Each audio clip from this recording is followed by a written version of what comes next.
mga kabarangay, pagkagaling sa sumamba, ayan, lakad ulit ako.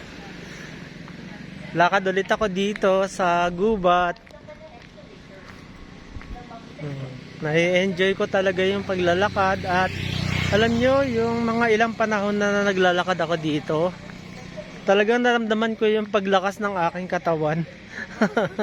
Tama yung sinabi ng doktor na ito talaga yung exercise na nararapat para sa akin. After na ma-opera kasi ako sa prostate 2 years ago, magti 3 years na kasi April yun, 2022. Ngayon malakas pa rin Ayan kasi malamig dito ang lamig sa akin dinadaanan. Tapos ang ganda pa ng kalsada. May nagtanong nga, hindi ba daw nakakatakot?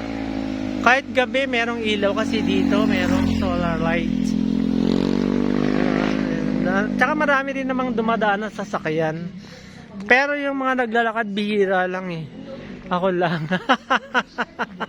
May nag-comment nga kasi kuripot daw ako.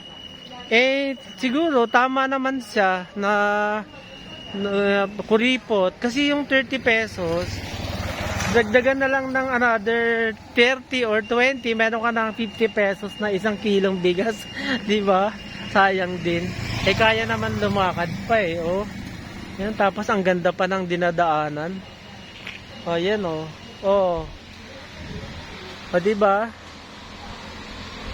Bakit naman isasakay pa mga ilang minuto lang na lakaran nandun na ako.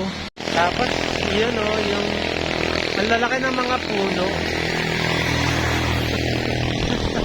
Ang sarap talaga, mararamdaman mo yung sarap kasi malilim kahit tirik yung araw. Yan yung araw pero napakalamig pa rin dito. Tapos ang tahimik, parang malilimutan mo lahat ng problema mo kapag nandito ka. Kasi parang ang layo sa kabihasnan, pero nandito lamang ako sa gitna ng lungsod. Pagdating kasi doon sa aming subdivision, maraming kabahayan doon Tapos may mga naglalaro sa covered court, ang daming tao.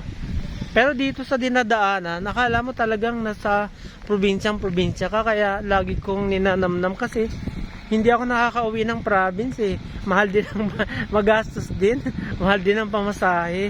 Kaya pag dito ako, lalo pag naglalakad na ganito, feeling ko nandun na ako sa probinsya. Ayan yung mga halaman na yan nakusa lamang namumulaklak dyan, nakasabit sa puno. Tapos walang pumapansin sa kanila. Mga likha ng Diyos yan Ang gaganda, ayan Dapat napapansin natin sila. At pinapasalamatan natin ang Diyos na lumikha sa kanila. Dapat hindi natin sinisira. Ayan kaya naglalakad ako dito palagi. Kasi na-appreciate ko yung ganda.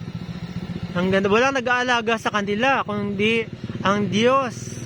Pero namumulaklak sila. At saka yung puno na yan, mukhang matandang puno na yan kasi napakalaki niya Wala rin nag-aalaga sa kanya kung hindi ang Diyos. Thank you for watching mga kabarangay. Please subscribe Altueros TV. Don't forget to click the notification bell. Pwedeng i-like, mag-comment, pwede rin i-share. God bless everyone.